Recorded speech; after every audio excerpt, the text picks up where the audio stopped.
Lately, I've been thinking a lot about how our conversations are changing, not just the way we talk, but what it means to connect. Remember when chatting meant navigating awkward pauses or the rambling stories of friends who'd botched the punchline? These moments weren't efficient, but they were rich with nuance. They revealed personality, context, and care. That awkward pause might signal hesitation or vulnerability. That drawn-out story, a cue that someone wanted to be heard, not just understood. Now, many of those beautifully flawed exchanges are being streamlined by generative AI. Need a birthday message that sounds just right? Ask a bot. Crafting a difficult apology or navigating corporate diplomacy? Prompt it and get a polished draft. The raw texture of human interaction, its hesitations, silences, even its inconsistencies, is being ironed out. What we're gaining in fluency, we may be losing in emotional fidelity. This brings us to what's known as the Eliza Effect. It originated in the 1960s when a relatively simple chatbot named Eliza created a surprisingly deep sense of connection by parroting back user input. Even when people knew it was a machine, they emotionally responded to it as if it were human. Today, we're not just dealing with mirroring, we're engaging with large language models that can mimic tone, humor, vulnerability, and even sociolect. And because they're so good at sounding human, we start relating to them as if they are human. The line between simulation and social presence is blurring and fast. This shift has profound implications not just for communication, but for cognition. If our daily conversations become increasingly filtered through AI-generated responses, are we subtly reconfiguring our expectations of what counts as meaningful interaction? More importantly, are we internalizing the belief that perfection equals emotional competence, thereby flattening our tolerance for real, unfiltered human expression? Here's the thing. When interactions become too smooth, too curated, we lose more than just texture. We lose the struggle, and with it, the signal that something meaningful is happening. I once had a conversation with a friend, let's call her Julia, who was trying to express something painful. She stammered, restarted her sentences, even broke down a bit. It was hard to watch. But that discomfort made the moment real. Her words weren't perfect, but they mattered. And they stayed with me. AI doesn't hesitate. It doesn't mispronounce. It doesn't pause for breath or backtrack when emotions take over. It gives us language without the labor. And when we start outsourcing not just communication, but emotional labor, those tiny, difficult efforts to empathize, to soothe, to express, we risk more than inefficiency.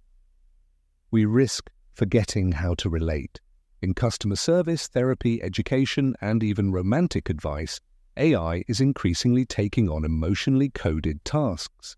The efficiency is seductive, but in doing so, we begin to shift responsibility away from the messy art of being human and toward the optimized model of machinic empathy. This isn't just about automation, it's about delegation of self. When we let the machine articulate our feelings for us, who owns the emotion?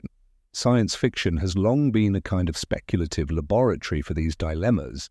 In Interstellar, we meet TARS and CASE, robots that are overtly mechanical in form and candid in function. They're adjustable, modular, and explicitly non-human. Yet because of their design transparency and functional clarity, they're perceived as trustworthy.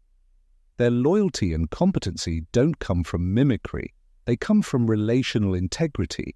Then we have Her, where Samantha, the AI operating system, is designed to be indistinguishable in emotional tone and presence.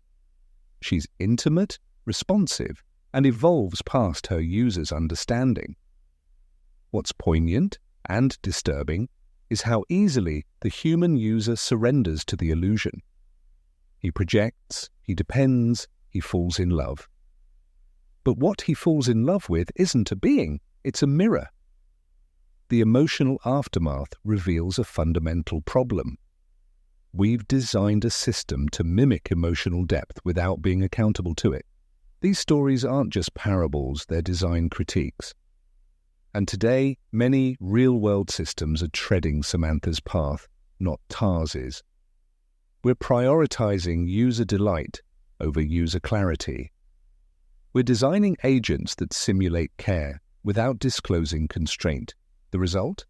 A growing population of users emotionally misaligned with the systems they interact with. So what do we do about it? For futurists, designers, and cultural thinkers, the challenge is clear. We need to reimagine AI not as a ghost in the machine, but as a system with its own visible scaffolding. This is where the idea of identity-first design comes in. Instead of building AI to pass as human, we build it to express its non-humanity in meaningful ways. That includes clear affordances, visual, tonal, temporal, that remind users, you're speaking to a tool, not a consciousness. This doesn't mean making AI dumb or clunky, quite the opposite. Think of design as cultural semiotics. If you want people to build healthy relationships with intelligent systems, the systems need to signal their boundaries just like humans do. Adjustable interface transparency, modulated tone controls, even cues in pacing or diction. These are not just UX features, they're ethical frameworks. Growing up in London, I was surrounded by voices, raw, loud, unscripted. Conversations weren't efficient, but they were real. And when you strip away the friction, you also strip away the depth. That's a lesson that extends to technology. AI doesn't need to be perfect to be powerful. It needs to be honest, to be ethical. What if we started designing machines that leaned into their alienness, not as a gimmick, but as a gesture of good faith? Imagine interfaces that are elegant without being deceptive, emotionally responsive without being emotionally manipulative. Imagine AI that doesn't just pretend to care, but helps us care better by modeling boundaries, clarity, and consent. This isn't just good design, it's cultural stewardship, because as AI continues to shape how we speak, feel, and relate, the way we design its identity will shape not just technology, but how we understand our own humanity. So here's my final thought. Letting machines be machines isn't a regression. It's an invitation to build relationships with technology that are based not on illusion, but on insight. When we design for transparency, for friction, for truth, we create systems that don't just support us, but challenge us to be better humans.